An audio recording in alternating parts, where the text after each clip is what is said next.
The wild is not a playground. It is a courtroom where the sentence is always survival or silence. Every heartbeat is a victory. Every breath a stolen moment in a game that never ends.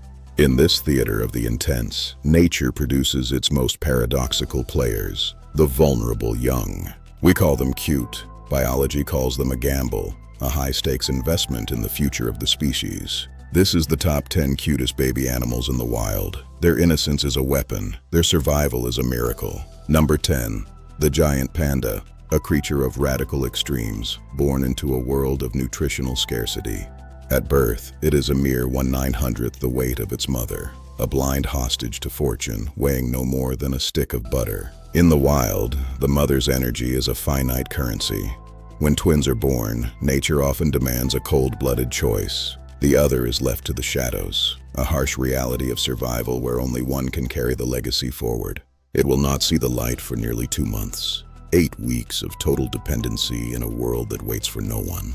3 months to walk, 6 months to climb. The climb is not for play, it is for life, away from the predators below. Bamboo is a low-nutrient prison. The cub must learn to navigate this dependency or succumb to the slow drain of energy. The giant panda, a symbol of resilience in a vanishing world, a miracle of biology against the odds. Number 9. The sea otter, an engineering marvel bobbing on a sea of relentless uncertainty. Born with a natal coat so dense with trapped air, they are physically incapable of diving, a living life jacket. Without blubber, fur is the only line of defense. 1 million hairs per square inch. Insulation is the difference between life and death. When the mother forages, she wraps the pup in kelp, an anchor in the shifting tide of the Pacific.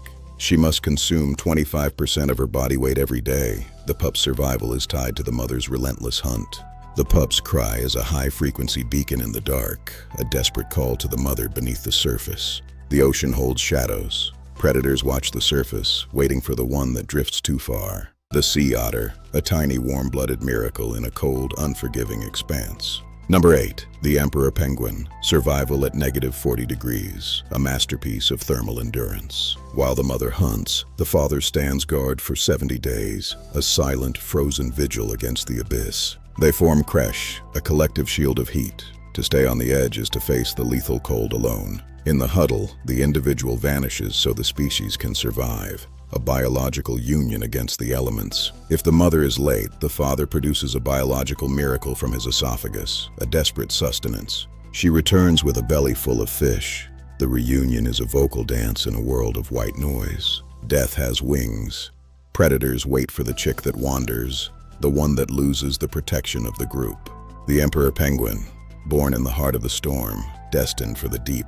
Number 7. The African elephant, a social titan born into a world of complex memory and massive stakes. 40,000 muscles in a trunk with zero coordination. A giant's apprentice learning to master its own legacy. They are shielded by aunties, a matriarchal fortress. In the savannah, to be alone is to be prey. A biological echo of our own childhood. The trunk is a comfort, a tool, and a burden of future power. Migration is a test of stamina. The calf must keep up or be left to the hyenas that trail the herd. The shadows of the savannah have eyes. They wait for the weak, the tired, the ones that stumble. The mother's trunk is a crane of mercy, a massive force used with surgical precision to save a life. The African elephant, a giant in the making carried by the memory of the herd. Number 6. The harp seal, a life defined by rapid, brutal transitions on the edge of the world. Their childhood lasts only 12 days, a frantic race to triple their weight before the ice shifts. The mother vanishes into the dark.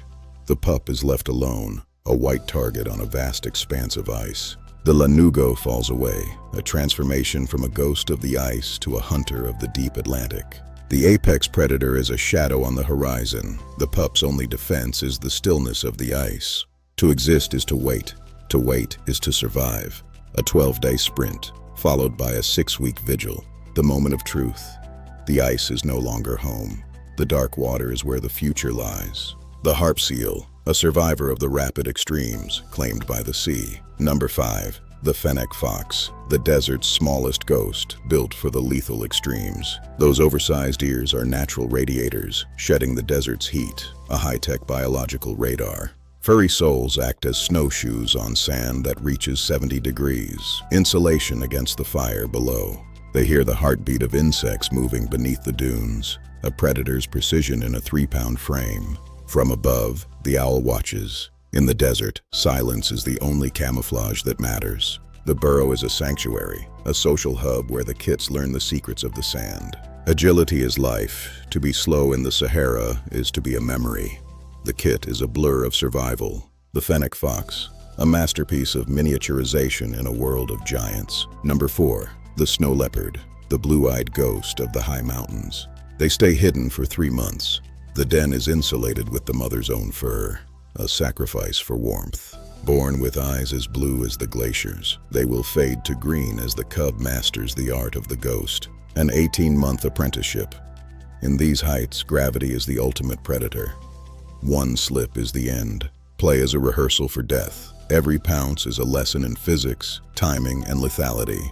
The mother is the teacher, the shield, and the provider. She kills so the future can eat. The prey is agile, the terrain brutal. The cub must learn to be invisible before it can be a hunter. The snow leopard, a solitary ghost, haunting the edges of the world. Number 3. The meerkat, a collective intelligence operating in a world of constant threat. Born hairless and blind in a 6-foot-deep fortress, they emerge into the sun after 3 weeks of darkness. While the pups play, the sentinels watch, one eye on the horizon, scanning for the shadow of an eagle. The mob is the only defense. In the Kalahari, to be alone is to be a target. Cooperation is the ultimate strategy. Threats come from below as well. The burrow is a sanctuary, but it is also a trap if they are cornered. The alarm call is a command. In seconds, the surface is empty. The collective moves as one. Play is the training ground for the sentinel, a rehearsal for a life of constant vigilance. The meerkat, a tiny fortress of flesh and blood against the vastness of the desert. Number 2. The red panda, the fire fox of the Himalayas, surviving on the edge of the clouds. Born blind in a wooden sanctuary, they live in a state of energy conservation, a slow-motion battle for existence. The tail is a biological shield, a built-in blanket for nights that drop below zero, a masterpiece of thermal design. They move like spirits through the canopy, vulnerable, yet perfectly adapted to a world above the fog. Death climbs too. The canopy is not a safe haven. It is a vertical maze where the predator is always behind. Bamboo is a low-energy diet. The cub must spend most of its time sleeping to survive the caloric deficit. The view from the top is beautiful but lethal, a landscape of extreme stakes. The red panda, a flame in the dark, burning bright against the cold. Number 1. The giraffe, a high-altitude entry into a world defined by the predator's gaze. Life begins with a 6-foot drop, a traumatic introduction that triggers the first breath and shatters the dependency. No two patterns are the same. A biological fingerprint, a code for a lifetime of survival in the grass. Within an hour, it stands 6 feet tall, a giant from birth, yet forever in the shadow of the leopard. The savanna is a killing field. The calf is a massive target, its only shield the mother's powerful hooves. A single kick can be lethal. The mother is a titan of defense, a guardian of the future. Speed is the only escape.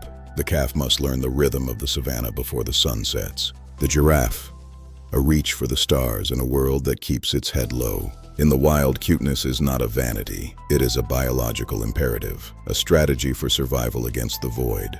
The struggle continues. Every sunrise is a new chapter in the most complex thriller ever written by nature. If you were captivated by these survivors, like, share, and subscribe. Support our journey into the wild by hitting the thanks button. Until next time, the eyes of the future are watching. Do not look away.